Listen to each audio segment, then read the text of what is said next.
Hello, ഇന്ന് നമുക്ക് ഒരു ഹെയർ കെയർ വീഡിയോ ആണ് കേട്ടോ. അപ്പോൾ ഇന്നത്തെ വീഡിയോ നമ്മുടെ മോർണിംഗ് ഹെയർ കെയർ റൊട്ടീനാണ്. ഈ ഒരു രീതിയിൽ നിങ്ങൾ റൊട്ടീൻ ഫോളോ ചെയ്യുകയാണെങ്കിൽ കുറേ അധികം നമ്മുടെ മുടി കൊഴിച്ചിൽ തടയാൻ വേണ്ടിയിട്ട്, അതേപോലെ തന്നെ മുടിയൊക്കെ പൊട്ടിപ്പോകുന്ന പ്രശ്നങ്ങൾ അത് കുറയ്ക്കാൻ വേണ്ടിയിട്ടൊക്കെ സഹായിക്കും.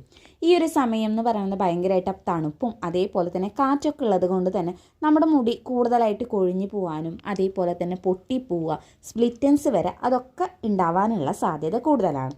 അപ്പോൾ അതൊക്കെ ഒന്ന് ഒഴിവാക്കാനായിട്ട് ഈ ഒരു ഹെയർ കെയർ റൊട്ടീൻ നിങ്ങൾ എന്തായാലും ഒന്ന് ഫോളോ ചെയ്യുക കേട്ടോ. അപ്പോൾ ഒട്ടും വൈകാതെ തന്നെ നമുക്ക് നേരെ വീഡിയോയിലേക്ക് പോകാം. അതിന് മുൻപായിട്ട് ചാനൽ ആരെങ്കിലും ആദ്യമായിട്ട് കാണുന്നെങ്കിൽ വീഡിയോസൊക്കെ ഒന്ന് കണ്ടു നോക്കുക. നിങ്ങൾക്ക് ഇഷ്ടമാവുകയാണെങ്കിൽ ചാനൽ ഒന്ന് സബ്സ്ക്രൈബ് ചെയ്ത് സപ്പോർട്ട് ചെയ്യുക. അപ്പം ഇന്ന് ഞാൻ ഹെയറൊക്കെ ഒന്ന് വാഷ് ചെയ്യുന്ന ദിവസമാണ് കേട്ടോ. അതുകൊണ്ട് തന്നെ കാലത്ത് ഇതേപോലെ മുടിയിലുള്ള ജടയൊക്കെ ആദ്യം കളഞ്ഞു. അതിനുശേഷം ഏത് ഓയിലാണോ നമ്മൾ ഉപയോഗിക്കുന്നത് അത് ഇതേപോലെ കുറച്ചെടുത്തതിന് ശേഷം നമ്മുടെ സ്കാൽപ്പിലും അതേപോലെ തന്നെ മുടിയുടെ ലെങ്ത്തിലൊക്കെ നന്നായിട്ട് തന്നെ ഒന്ന് തേച്ച് കൊടുക്കുന്നുണ്ട്. അപ്പം ഞാനിവിടെ എടുത്തിട്ടുള്ളത് കാച്ചെണ്ണയാണ്. അപ്പം നിങ്ങൾ ഏത് എണ്ണയാണോ ഉപയോഗിക്കുന്നത് അത് ഉപയോഗിക്കുക കേട്ടോ. ഇനിയിപ്പോൾ സാധാരണ വെളിച്ചെണ്ണയോ കാച്ചെണ്ണയോ ഇനി അതല്ല ആൽമണ്ട് ഓയിലാണോ അതൊക്കെ നമ്മുടെ ഇഷ്ടത്തിനനുസരിച്ചിട്ട് നമ്മുടെ മുടിക്ക് അനുയോജ്യമായിട്ടുള്ള രീതിയിലുള്ള ഏത് എണ്ണ വേണമെങ്കിലും നമുക്ക് ഉപയോഗിക്കാവുന്നതാണ്. അങ്ങനെ സ്കാൽപ്പിലും മുടിയുടെ ലെങ്ത്തിലൊക്കെ നന്നായിട്ട് ഓയിൽ തേച്ച് കൊടുത്തതിന് ശേഷം ഞാനൊരു പാക്കാണ് കേട്ടോ ഉപയോഗിക്കുന്നത്. ഇത് നല്ലൊരു താലി ഹെയർ പാക്കാണ് കേട്ടോ. നന്നായിട്ട് നമ്മുടെ മുടിയുടെ ടെക്സ്ചറൊക്കെ ഒന്ന് മാറ്റാൻ വേണ്ടിയിട്ട് അതേപോലെ തന്നെ മുടി കൊഴിച്ചിൽ കുറയ്ക്കാനൊക്കെ ആയിട്ട് സഹായിക്കും. അതോടൊപ്പം തന്നെ നമ്മൾ തേച്ച് കൊടുത്തുള്ള ആ ഒരു ഓയിലൊക്കെ നന്നായിട്ട് നീക്കം ചെയ്യാനും അതുപോലെ തന്നെ നമ്മുടെ സ്കാൽപ്പും മുടിയൊക്കെ നന്നായിട്ട് ക്ലീൻ ചെയ്യാൻ വേണ്ടിയിട്ടും സഹായിക്കുന്ന നല്ലൊരു അടിപൊളിയായിട്ടുള്ള ഒരു താലി ഹെയർ പാക്കാണ്. അപ്പോൾ ഇത് നമ്മുടെ സ്കാൽപ്പിലും മുടിയുടെ ലെങ്ത്തിലൊക്കെ നന്നായിട്ട് തന്നെ ഒന്ന് തേച്ച് പിടിപ്പിക്കുക കേട്ടോ. ഈ ഒരു താളി ഹെയർ പാക്ക് നമുക്ക് വേണമെന്നുണ്ടെങ്കിൽ ഡെയിലി ഉപയോഗിക്കാം. ഇനി അതല്ല നിങ്ങൾ ഇതേപോലെ ഹെയർ വാഷ് ചെയ്യുന്ന ദിവസങ്ങളിലാണെങ്കിലും ഉപയോഗിക്കാവുന്നതാണ്. ഇനി ഇത് നമ്മൾ തേച്ച് കൊടുത്തിട്ട് ഒരു 20 മിനിറ്റ് നേരെങ്കിലും അതിനുശേഷം നല്ല വൃത്തിയായിട്ട് തന്നെ ഒന്ന് കഴുകിയെടുക്കുക കേട്ടോ. അപ്പോൾ കുറച്ച് അധികം വെള്ളത്തിൽ കഴുകിയെടുക്കാനായിട്ട് ശ്രദ്ധിക്കണം. അങ്ങനെ കുളിയൊക്കെ കഴിഞ്ഞ് വന്നിട്ടുണ്ട് കേട്ടോ. അപ്പോൾ ഞാനിത് തോർത്ത് ഇതേപോലെ ഒന്ന് കെട്ടി വെച്ച് കൊടുത്തിട്ടുണ്ട്. അപ്പോൾ എക്സസ് ആയിട്ടുള്ള എന്തെങ്കിലും വെള്ളം ഉണ്ടെങ്കിൽ അത് ഈ ഒരു തോർത്തിലാക്കിയിട്ടു കേട്ടോ. ഇപ്പം നമ്മുടെ മുടി ഫുള്ളായിട്ട് അങ്ങനെ ഉണങ്ങിയിട്ടൊന്നുമില്ല കേട്ടോ. ഏകദേശം ഒരു 25% മാത്രമേ ഉണങ്ങിയിട്ടുള്ളൂ. എക്സസ് ആയിട്ടുള്ള വെള്ളം മാത്രം ആ ഒരു തോർത്തിലായിട്ടുണ്ട് എന്നുള്ളൂ. അപ്പോൾ ഈ ഒരു നനവോട് കൂടിയിട്ട് നമ്മുടെ മുടിയിലേക്ക് നമുക്കൊന്നെങ്കിൽ ഹെയർ ടോണർ ഉപയോഗിക്കും, അല്ലാന്നുണ്ടെങ്കിൽ നിങ്ങൾക്ക് ഹെയർ സെറോ എന്ത് വേണമെങ്കിലും ഉപയോഗിക്കാം. അപ്പം ഞാൻ മോർണിംഗ് റൊട്ടീനിൽ ഉൾപ്പെടുത്തിയിട്ടുള്ളതാണ് ഈ ഒരു ഹെയർ ഗ്രോത്ത് ടോണർ. ഇത് നമ്മുടെ മുടി വളർച്ച കൂട്ടാൻ വേണ്ടിയിട്ട്, മുടി കൊഴിച്ചിൽ കുറയ്ക്കാൻ വേണ്ടിയിട്ട്, പുതിയ മുടികൾ കിളിർത്ത് വരാൻ വേണ്ടിയിട്ട്, അതേപോലെ തന്നെ മുടിയുടെ ടെക്സ്ചറൊക്കെ നന്നായിട്ട് മാറ്റാൻ സഹായിക്കുന്ന നല്ല അടിപൊളിയായിട്ടുള്ള ഹെയർ ഗ്രോത്ത് ടോണറാണിത്. അപ്പോൾ ഈ ഒരു ടോണർ ഉണ്ടാക്കുന്ന വീഡിയോ നിങ്ങൾ ആരും കണ്ടിട്ടില്ല എന്നുണ്ടെങ്കിൽ എന്തായാലും ചാനലിൽ പോയിട്ടൊന്ന് കാണാം കേട്ടോ. നല്ല റിസൾട്ട് കിട്ടുന്ന ഒരു ഹെയർ ഗ്രോത്ത് ടോണറാണിത്. ഇനി നമുക്ക് ഇത് നനവോട് കൂടി തന്നെ നമ്മുടെ സ്കാൽപ്പിൽ ഇതേപോലെ ഒരു സെക്ഷനാക്കി കൊടുത്തിട്ട് കുറേശ്ശെ ആയിട്ടൊന്ന് സ്പ്രേ ചെയ്ത് കൊടുക്കാം. പാക്കുകൾ ഉപയോഗിക്കുന്ന പോലെ നന്നായിട്ട് നമ്മുടെ സ്കാൽപ്പിൽ ഫുള്ളായിട്ട് ഈ ഒരു ടോണർ അപ്ലൈ ചെയ്യണമെന്നില്ല. എന്നാൽ ചില സ്ഥലങ്ങളിൽ മാത്രം ഇതുപോലെ ഒന്ന് ആക്കിയിട്ട് ഒന്ന് മസാജ് ചെയ്ത് കൊടുക്കാം കേട്ടോ.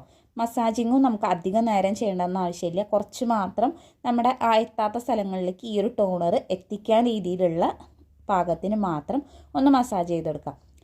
സ്കാൽപ്പിൽ ഈ ഒരു ടോണർ അപ്ലൈ ചെയ്ത് കൊടുത്തതിന് ശേഷം ഈ ഒരു ടോണർ ഇതേപോലെ നമ്മുടെ മുടിയുടെ ലെങ്ത്തിൽ മുടിയുടെ അറ്റത്തൊക്കെ ആയിട്ട് നന്നായിട്ട് തന്നെ ഒന്ന് സ്പ്രേ ചെയ്ത് കൊടുക്കാം കേട്ടോ. ഇത് നമുക്ക് സ്പ്ലിറ്റൻസ് കുറയ്ക്കാൻ വേണ്ടിയിട്ട് അതേപോലെ തന്നെ മുടി പൊട്ടിപ്പോകുന്ന പ്രശ്നം ഉണ്ടെങ്കിലൊക്കെ നന്നായിട്ട് കുറയ്ക്കാനായിട്ട് സഹായിക്കും. ഈ ഒരു ടോണർ നമുക്ക് കാലത്തോ വൈകിട്ടോ എപ്പോൾ വേണമെങ്കിലും ഉപയോഗിക്കാം കേട്ടോ. നമുക്ക് എളുപ്പത്തിൽ ഉണ്ടാക്കിയെടുക്കാൻ പറ്റിയിട്ടുള്ള അടിപൊളിയായിട്ടുള്ള ഹെയർ ഗ്രോത്ത് ടോണറാണിത്.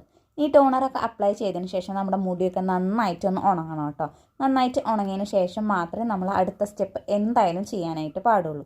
ഇനിയിപ്പോൾ നന്നായിട്ട് ഞാൻ മുടി ഉണങ്ങിയതിന് ശേഷം മുടി ഇതേപോലെ 2 സെക്ഷൻ ആക്കിയിട്ട് ഒന്ന് ഇട്ട് കൊടുക്കുന്നുണ്ട്. അതിനുശേഷം ഇതേപോലത്തെ ഒരു കത്രിക എടുത്തിട്ടുണ്ട്. ഇനി നമുക്ക് എന്തെങ്കിലും സ്പ്ലിറ്റൻസോ അല്ലെങ്കിൽ മുടി പകുതി വെച്ച് പൊട്ട് അങ്ങനത്തെ പ്രശ്നമൊക്കെ ഉണ്ടെന്നുണ്ടെങ്കിൽ ഇതേപോലെ സ്പ്ലിറ്റൻസ് വന്ന ഭാഗത്ത് വെച്ചിട്ട് ഒന്ന് കട്ട് ചെയ്ത് കൊടുക്കാം കേട്ടോ. ഇപ്പം നല്ല തണവായതുകൊണ്ട് തന്നെ നമ്മുടെ മുടിയിൽ പെട്ടെന്ന് തന്നെ സ്പ്ലിറ്റൻസ് വരാനും അതുപോലെ തന്നെ മുടിയൊക്കെ ഇങ്ങനെ ആറ്റം വെച്ചിട്ട് പൊട്ടിപ്പോകാനുള്ള ചാൻസ് വളരെ കൂടുതലാണ്. അപ്പോൾ അതൊക്കെ ഒഴിവാക്കാനായിട്ട് അപ്പോൾ ഈ ഒരു രീതിയിൽ നിങ്ങൾ കട്ട് ചെയ്ത് കൊടുക്കുന്നത് നല്ലതായിരിക്കും. അപ്പോൾ ഞാൻ എന്നും മോർണിംഗ് റൊട്ടീനിൽ ഉൾപ്പെടുത്തിയിട്ടുള്ള ഒരു കാര്യമാണ് ഈ ഒരു സ്റ്റെപ്പ്, നമ്മുടെ സ്പ്ലിറ്റൻസ് കട്ട് ചെയ്ത് കളയാന്നുള്ളത്. സ്പ്ലിറ്റൻസ് വന്നാൽ ഒരിക്കലും നമുക്കത് മാറ്റിയെടുക്കാനായിട്ട് സാധിക്കില്ല. ഇതേപോലെ മുടി കട്ട് ചെയ്താൽ മാത്രമേ പറ്റുള്ളൂ. ഇനി പുതിയതായിട്ട് സ്പ്ലിറ്റൻസ് വരാതിരിക്കാനായിട്ട് ഇതേപോലൊക്കെ ഒന്ന് കട്ട് ചെയ്ത് കൊടുക്കാം കേട്ടോ. ഞാൻ ഡെയിലി കട്ട് ചെയ്യുന്നതുകൊണ്ട് അധികം സ്പ്ലിറ്റൻസും കാര്യങ്ങളൊന്നും ഇപ്പം മുടിയിലില്ല. ഇനി ഇതിന് ശേഷം മുടി ഇതേപോലെ വീണ്ടും 2 സെക്ഷനാക്കി ഇട്ട് കൊടുത്തതിന് ശേഷം നമ്മുടെ മുടിയിലുള്ള ജട കളയാന്നുള്ളതാണ്. അപ്പോൾ ജട കളയാനായിട്ട് ആദ്യം ഇതേപോലെ കൈ ഉപയോഗിച്ചിട്ട് വേണം, പതുക്കെ വേണം കേട്ടോ ജട കളയാനായിട്ട്. വളരെ സാവധാനത്തിൽ മാത്രമേ എപ്പോഴും നമ്മുടെ മുടിയിലുണ്ടാവുന്ന കെട്ടൊക്കെ കളയാനായിട്ട് പാടുള്ളൂ. അപ്പോൾ 2 സെക്ഷനാക്കി എടുക്കുമ്പോഴായിരിക്കും കേട്ടോ ഒന്നും കൂടി നല്ലത്. അപ്പോൾ ആദ്യത്തെ ഒരു സെക്ഷൻ കഴിഞ്ഞതിന് ശേഷം വീണ്ടും നമ്മൾ ഓപ്പോസിറ്റ് സൈഡിലെ മുടി ഇതേപോലെ നമ്മൾ കൈ വെച്ചിട്ട് തന്നെയാണ് കേട്ടോ കളയണത്. ഇങ്ങനെ കൈ വെച്ചിട്ട് തന്നെ ജട കളയുമ്പോൾ നമുക്ക് ഏകദേശം ഒരു 90% ജട ഇങ്ങനെ തന്നെ പോയി കിട്ടും കേട്ടോ. നമ്മൾ ഡയറക്റ്റായിട്ട് ആദ്യം തന്നെ ചീർപ്പ് ഉപയോഗിച്ചിട്ട് ജട കളയുമ്പോൾ കൂടുതൽ നമുക്ക് മുടി കൊഴിച്ചൽ, അതേപോലെ തന്നെ മുടിയൊക്കെ വേരോടെ പറഞ്ഞു പോകാനും മുടി പൊട്ടി പോകാനുള്ള ചാൻസൊക്കെ വളരെ കൂടുതലാണ്. അങ്ങനെ കെട്ടൊക്കെ കളഞ്ഞതിന് ശേഷം ഞാൻ പല്ലകലുള്ള ഇതേപോലത്തെ ചീർപ്പ് എടുത്തു. എന്നിട്ട് താഴെ നിന്ന് ഇതേപോലെ ചെറിയ ചെറിയ സെക്ഷനാക്കി കൊടുക്കാം. എന്നിട്ട് മേലേക്ക് ഇങ്ങനെ കൊണ്ടുവരികയാണ് കേട്ടോ ചെയ്യേണ്ടത്. അല്ലാതെ ആദ്യം തന്നെ നമ്മൾ കടഭാഗത്ത് നിന്നും ഒരിക്കലും അറ്റത്തേക്ക് ഇതേപോലെ ചീന്തി കൊണ്ടുവരരുത്. അതും നമ്മുടെ മുടി വേരോടെ പറഞ്ഞു പോകാനും അതേപോലെ തന്നെ പകുതി വെച്ച് മുടി പൊട്ടിപ്പോകാനുള്ള ചാൻസൊക്കെ വളരെ കൂടുതലാണ്. അപ്പോൾ നിങ്ങളിത് ഇതേപോലെ പതുക്കെ നമ്മുടെ മുടി ഇതുപോലെ താഴത്തു നിന്ന് വേണം മേലേക്കായിട്ട് ഇതുപോലെ ജട കളയാനായിട്ട്. അതുപോലെ തന്നെ നല്ല പല്ലകലുള്ള ചീർപ്പ് എപ്പോഴും ജട കളയാനായിട്ട് ഉപയോഗിക്കാം. അങ്ങനെ പതുക്കെ പതുക്കെ നമ്മുടെ മുടിയിൽ ജടയൊക്കെ നന്നായിട്ട് കളഞ്ഞിട്ടുണ്ട്. ഇങ്ങനെ ചെയ്യുമ്പോൾ തന്നെ നമ്മുടെ മുടി കൊഴിച്ചിലൊക്കെ ഒരു പരിധി വരെ നന്നായിട്ട് കുറയ്ക്കാനായിട്ട് സഹായിക്കും. ഇനി നമ്മുടെ മുടിയിലെ ജടയൊക്കെ നന്നായിട്ട് കളഞ്ഞതിന് ശേഷം നമ്മുടെ സ്കാൽപ്പ് നമുക്ക് ഒരു 5 മിനിറ്റ് നേരെങ്കിലും നന്നായിട്ട് തന്നെ ഒന്ന് മസാജ് ചെയ്ത് കൊടുക്കാം. അപ്പം ഇങ്ങനെ മസാജ് ചെയ്യുമ്പോൾ തന്നെ നമ്മുടെ ബ്ലഡ് സർക്കുലേഷൻ കൂടാനും അതുവഴി നമ്മുടെ ഹെയർ ഗ്രോത്ത് നന്നായിട്ട് പ്രൊമോട്ട് ചെയ്യാനും അതേപോലെ തന്നെ മുടി കൊഴിച്ചിൽ കുറയ്ക്കാൻ വേണ്ടിയിട്ടൊക്കെ നല്ല രീതിയിൽ സഹായിക്കും. ഈ ഒരു മസാജിങ് നിങ്ങൾക്ക് കാലത്തോ വൈകിട്ടോ എപ്പോൾ വേണമെങ്കിലും ചെയ്ത് കൊടുക്കാവുന്നതാണ് കേട്ടോ. അപ്പോൾ ഒരിക്കലും മിസ് ചെയ്യാൻ പാടില്ലാത്ത ഒരു സ്റ്റെപ്പാണ് കേട്ടോ മസാജിങ് എന്ന് പറയുന്നത്. നിങ്ങൾക്കിത് ഒന്നെങ്കിൽ മോർണിംഗ് ഹെയർ കെയർ റൂട്ടീനിലോ അതല്ലാന്നുണ്ടെങ്കിൽ നൈറ്റ് ഹെയർ കെയർ റൂട്ടീനിലോ ഒരു 5 മിനിറ്റ് നേരമെങ്കിലും ഇതേപോലെ ഒന്ന് മസാജ് ചെയ്ത് കൊടുക്കേണ്ടത് നിർബന്ധമാണ്. അപ്പോൾ നിങ്ങൾ എന്തായാലും ഈ ഒരു രീതിയിൽ ട്രൈ ചെയ്യുമ്പോൾ തന്നെ നമുക്ക് ഇതിൻ്റെ റിസൾട്ട് കാണാനായിട്ട് സാധിക്കും കേട്ടോ. ഒരാഴ്ച നിങ്ങൾ കണ്ടിന്യൂസ് ആയിട്ട് ഈ ഒരു റൂട്ടീൻ ഫോളോ ചെയ്യുകയാണെന്നുണ്ടെങ്കിൽ നമുക്ക് റിസൾട്ട് നന്നായിട്ട് അറിയാനായിട്ട് സാധിക്കും. ഒരുവിധം നമ്മുടെ മുടി കൊഴിച്ചിൽ കുറയ്ക്കാനും ഹെയർ ഗ്രോത്തൊക്കെ നന്നായിട്ട് പ്രൊമോട്ട് ചെയ്യാനും അതുപോലെ തന്നെ സ്പ്ലിറ്റൻസ്, മുടി പൊട്ടിപ്പോകുന്ന പ്രശ്നം ഉണ്ടെങ്കിൽ അതൊക്കെ നന്നായിട്ട് കുറയ്ക്കാനായിട്ട് എന്തായാലും ഹെൽപ്പ് ചെയ്യും കേട്ടോ.